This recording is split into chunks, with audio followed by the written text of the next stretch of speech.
All right, guys, Mike from Powerhouse. I specialize in email and SMS marketing for e-commerce brands. And today I want to talk about email marketing best practices, okay? The goal that I want you to achieve is at minimum 20% of your revenue is coming from email marketing. Minimum, okay? Sometimes we can get clients and people that we work with within Powerhouse to 30% or 40%. Now, when you combine email with SMS, okay, a lot of times we're actually able to get 50% of the revenue coming from email and SMS, and that's huge for a business. Think about the lifetime value of customers when 50% of your revenue is coming from the back end. But right now, I just want to focus on email marketing. If you're not doing at least 20%, you need to watch this video all the way through. If you are doing 20%, still watch this video all the way through. There could be some things that you pick up, that will get you to that 35% mark or whatever. Actually, throw up a screenshot real quick. One of the clients we work with, they're doing 38% just from email marketing and like 20% from SMS. So that's 58% of their revenue is coming from the back end. So how are we going to hit this 20% or plus? Obviously, the first things, one of the most important is opens, and we want to be shooting for 20% opens. This is good. This is deemed as good. Anything below is average. We don't want to get too below that. Anything above that obviously is great. In our automations or automatic flows like your abandoned cart, welcome series and stuff, should be hitting a little bit more than that. But really for campaigns, 20% is deemed as good. Let's try to get it even higher than that though. Obviously, right? First thing is segmenting. Who are we sending these emails to? Okay. People that engage with us regularly, people that don't, people that have bought from us, maybe someone that bought recently, or someone that has purchased but hasn't purchased from us again in a while, or someone that hasn't purchased from us but is new to the list, or someone that has been on the list for a while and hasn't purchased from us, right? So segmenting in each email needs to fit the language for whoever we're sending that email to. Promotions are a little bit different. We're going to spread those out a little bit wider, but generally, right, we want to segment and be very specific with who we're talking to. Obviously, the next thing is subject lines. Subject lines from name, okay? Google subject line testers. I want you to start putting all of your subject lines into subject line testers, and then it'll actually rate the quality of your subject line and show you which words are going to increase opens, which words are going to decrease opens. Is the subject line too long? Is it too short? Using all caps, whatever. A good one that we like to use is CoSchedule, coschedule.com/ whatever subject line. Google, it'll pop right up. But the subject line is going to get the open. The from name is also going to help you get that open. So if you're continuously, sending from brand name, switch it up. Shorten the brand name, send from the CEO, send from a customer service name. So for me, it would be, I would try sending from Mike at Snow, right? Or just Mike, or Mike, my last name. So switch that up. Your from name does help, okay? Next, moving on to clicks, okay?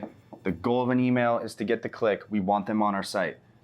Let's shoot for minimum of 3%. If you get 2% clicks on average on your emails, that's okay. That's good, right? You're not in too much trouble, but 3% is nice and sexy. To get that, we need clear call to actions with a singular focus. The big thing with the email where I see people fail with email, there's so much going on in the email, people aren't really sure on what to click on. But if each email has a singular focus, okay, you're doing a promotion, you're promoting a specific product or a collection or a content piece, have it be a very singular call to action. In the bottom of the email, you can have like your collections tabs and things like that. But the contents of the email needs to have a singular call to action, very clear, very big. It's very easy to understand what they're clicking on, where they're going to go, why they're clicking on it, okay? So be specific and have it be very clear. The next thing, kind of mentioned it already, but segmenting is super important. I already mentioned why it's important, right? We want to send specific messages to specific types of people, okay? And kind of how I break it up is 30-day, 60-day, and 90-day engaged. Okay, so that's people who've opened, clicked, or ordered a product within 30 days, 60 days, or 90 days, okay? We're gonna wanna send to this segment a lot because they're fresh, they're engaging. 60 days a little bit less. I like to do about 4 times a week here. maybe once or twice a week here, and then, once a week or every other week, if that half makes sense, whatever. But you understand the point. If we're always sending to 90-day engaged or 180 days engaged, whatever, we're sending to people that aren't really opening our emails, okay? And that's telling the email platforms like Gmail and Yahoo that, hey, these people don't love these emails. Let's start throwing the emails in spam and promotions, okay? And that's not good. But on top of that, okay, we can get even more granular. We have buyers, non-buyers, VIP, all that kind of stuff, right? So group these in with each other, okay? So they're a buyer, they've engaged within the past 30 days. They're a buyer, they've engaged within 90. A non-buyer, whatever, VIP buyer, obviously they've purchased from you multiple times, spent X amount, whatever it might be. You can get very granular with it, but the big thing is just really just start here with 30 days, 60 day, 90 day engaged. For big sales and stuff like that, send to a big portion of the list on the first day of the sale. On the second day of the sale, cut it down to like 30 day. The next thing is just super important, right? If you fail to plan, then you plan to fail. So marketing calendar, this is super important. Thinking through what you're going to send every week, on what day, all that kind of stuff, batching it out a month in advance, just putting it out there in a month in advance in a Google Sheet, and then go back at the end of the month and track the open rates, the click-through rates, the revenue generated, the performance of your emails, who you send it to, and start collecting data on what types of campaigns are working well, what types of campaigns are not working well, what type of promotions and all that kind of stuff. This will also help you when you're laying out your segments. You can say Monday, Wednesday, Friday, Saturday, I want to send to the 30-day unengaged segment. I want to send a bestseller campaign. I want to send, a flash sale here, whatever. Build it all out, okay?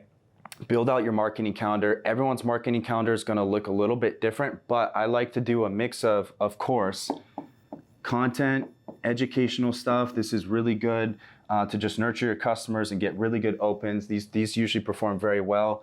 Of course, sales are going to be, campaigns to put in there, and just like product stuff, like talking about your product, review campaigns, things like that.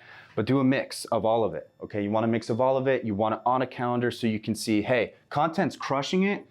Let's do it twice a week now. Sales crush it every other week, so let's do a sale, every other week, stuff like that. These don't really work at all, okay, once a month, something like that. This is just gonna help you really track the performance of all your emails. I don't see enough people doing this. They kind of just try to get some stuff out the day before and see how it works. The next thing for campaigns, kind of talked about it a little bit, but the magic number for me that I see is 3 to 5 a week. Depending on your brand, you can send more. Depending on how granular you get with segmenting, you can send more as well, right? So you can send also on the same day 2 different emails to 2 different segments, okay?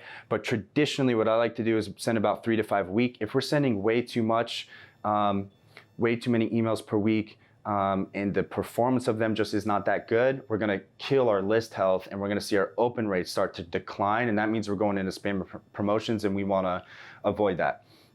The big thing here is diversifying your campaigns, like I said. Diversifying your campaigns and sending to different segments, okay? So the thing with campaigns, I always get asked, which ones are best, which ones are best? You gotta test them out. That's why this marketing calendar is so good, okay? In a different video, I can talk about different types of campaigns and stuff like that, but every brand is different. The next, flows and automations. So these are email flows or emails that are sent out based off of specific triggers, which you probably know. That your big ones are going to be your welcome series, post-purchase. Okay, you do cross-sell ones here. Replenishment reminders. So your replenishment is, hey, you bought protein powder a month ago. It might be time to re-up. Stuff like that. Win back is obviously going to be huge. And then a sunset flow, which we're going to get to in a second. Now, the things I want to talk about with flows, okay? I actually forgot abandoned cart. That's obviously huge. That's one of your big boys right there. Post-purchase, or you're welcome.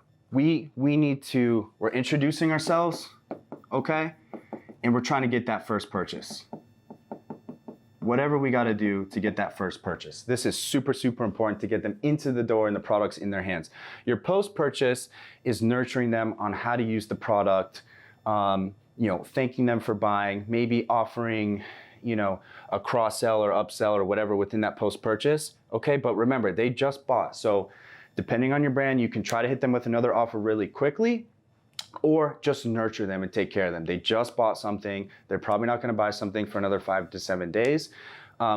Unless you have one of those brands where you have a lot of products on your store and you can say, hey, thank you for purchasing. You've actually unlocked, 20% off or something like that for being a buyer. And that would be a good email to put in, but don't harp on it too much, okay? We want to nurture them here. Replenishment, I talked about win back. They've purchased from you but haven't purchased from you again. So this is, usually 60 days later, putting an irresistible offer in front of them, trying to get them to buy again. Okay, your sunset flow, which I'll talk about in a second, is for list health, your abandoned cart. Obvious, right? People who almost checked out but didn't, trying to get them to finish that order. People always ask me, how many emails go into an abandoned cart? It depends on your brand. But I like to put, about 5 emails in there or something like that. It's a reminder of your cart, another reminder of your cart. It's about to expire. Give them a discount, for returning to their cart. Reintroducing yourself Hey, you haven't purchased yet, so we might have done a bad job at, telling you about us and what our products can do for you. And then the last email, again, maybe another irresistible offer, like, hey, last chance, to get you to buy something instead of 10% off. 20% off, stuff like that. The big thing with flows that I also want you to focus on, go back to your marketing calendar, see which campaigns do really, really well. Those campaigns that they absolutely crush it, start to input them into these flows. So if you have really good content emails that are doing really well in your marketing or in your campaigns, put them into your welcome series flow. If you have really good sales that just have an irresistible offer and people really buy from those types of sales, put it in your win back series. Very exclusive flash sale or something like that to get these people to buy. Cross sell, if you have a product that you're promoting in campaigns that does really well, okay, put it into your cross sell somehow. That's flows. What next? So we got list health, list cleaning, list health every 2 months. Every 2 months, I want you cleaning your list. I want you deleting subscribers and customers from it that have not engaged, don't engage, are deemed no longer, an asset to your business. We don't want to keep sending to people that aren't going to purchase from you again because it's going to hurt our deliverability. So we're going to delete or suppress. How are we going to do that? With a sunset flow. Your sunset flow usually, again, depending on your brand, triggers 90 days later. It's a series of emails saying, hey, it's been a while since, you've purchased, or it's been a while and we notice you haven't purchased yet. Do you want to keep receiving emails from us? Here's a crazy offer to get you back into the door. This is about, 3 to 5 emails. Okay. Again, similar to like your win back, put irresistible offers in there. Okay, it could be a flash sale, something like that. Also acknowledge like that they haven't engaged with your emails, okay? Or try to acknowledge that.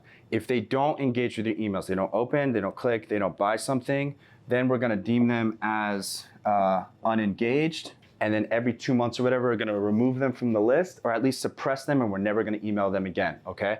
This is gonna help with your list health. You're gonna see your open rates, you're gonna maintain higher open rates and stuff like that. All right, so these are just a couple email marketing best practices. Of course, there's a lot more that we could dive into, but this is the standard stuff you need to be focusing on if you wanna be generating 20% or more of your revenue just coming from email, okay? getting your opens up, getting your clicks up, generating more revenue, keeping your list healthy, all those kinds of things. If you want more information, you want to talk to me about the condition of your list and what you're working on, what you're doing. If you need assistance and want someone to potentially even take over email and SMS for you, click on the link below, schedule a call with me. We'll figure out what to do on that call, whether it's working together in a certain capacity or at least giving you some tidbits of information that can get you pointed in the right direction. Whatever it is, click the link below, schedule that call, implement these email marketing practices, and let me know how they work for you.